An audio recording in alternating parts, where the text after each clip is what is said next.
Good morning! Ngayong araw nga pala, gagawa kami ng bebe ko ng DIY dishwashing liquid. Para naman meron kaming maipambenta sa harap ng simbahan. Tamang-tama nga ito ngayon dahil may bancheto na doon. Maraming tao ang dumadayo, Mima. Sasamahan ko na nga rin pala ito ng kandila at sampagita. At baka isa na nga rin pala ako sa pakatok-katok ng bintana ng sasakyan nyo, Mima.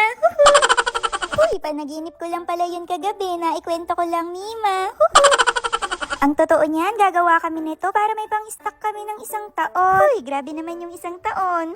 Madalas kasi kaming bumibili sa grocery store at kung saan-saan. Minsan nga nakakachamba pa ako ng hindi bumubulat, hindi nakakatanggal ng sebo. Kaya naman naisipan ko na lang gumawa ulit, Mima. Dati na nga akong gumagawa nito, pambenta at pang-stock dito sa bahay. Napakalaking tipid nga ng DIY dishwashing liquid, lalo na sa katulad kong nanay na taga-budget. Sa halagang 299 nga, ay makakagawa ka na ng 20 liters. At meron na siyang 12 components, Mima. Tulad ng SLES, salt, foam booster, degreaser, 5-in-1, AOS liquid, colorant, at scent. O, diba? Para lang akong grade 1 na nagme-memorize.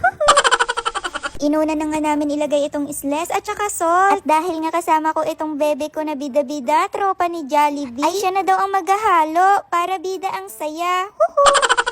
Mineral nga pala yung ginamit ko dyan, Mima, dahil nga marumi ang tubig namin dito. Pwede rin naman gamitin yung galing sa faucet, basta malinis. At tinuro ko nga sa kanya ang tamang paghalo, Mima, na dapat iisang direksyon lang at dahan-dahan. Hanggang maging creamy white na siya at matanggal ang maaligas-gas na texture ng salt. At sinunod ko na nga rin palang ilagay ng dahan-dahan tong tubig. 18 liters nga pala yan, Mima. Sunod na rin na inilagay ng bebe ko itong foam booster, degreaser, 5-in-1, AOS liquid, colorant at scent. At halu-haluin nga lang ulit ng mabuti, Mima. Ito nga yung kinatatamaran ko dati. Walang katapusang halo ng halo.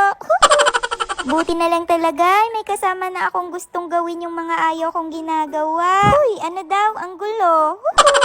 Haluin nga lang ng haluin to hanggang lumapot. At pagramdam mo na nga medyo mabigat na yung paghalo mo, ay pwede na tong takpan at iset aside ng 24 hours. After 24 hours nga, nirepack ko na siya. 1 liter nga pala itong binili kong bottle, Mima. Isang bundle na nga rin pala itong binili ko para mas tipid at may panggagamitan pa nga ako dyan. Pinagtatakpan ko na nga to isa-isa, Mima. At pinunasan ko ng maigi para naman madikitan ko ng sticker. Sa 2 pack nga, ay nakagawa ako ng 40 pieces. O, kita mo yan, may pang-stock ka na, pwede mo pang business. Kaya sa mga gustong magtipid dyan or gustong pang business to, nasa comment section lang ang link. I-check out mo na yan, Mima. Hindi ko nga ito magagamit lahat, kaya yung iba ay dadalhin ko na lang dun sa kabilang bahay namin. Para naman ganahan maghugas yung nanay ko. Napakabulanga nito, proven and tested ko na. Basta sundin mo lang yung procedure. Hanggang dito na lang mga Mima, bye!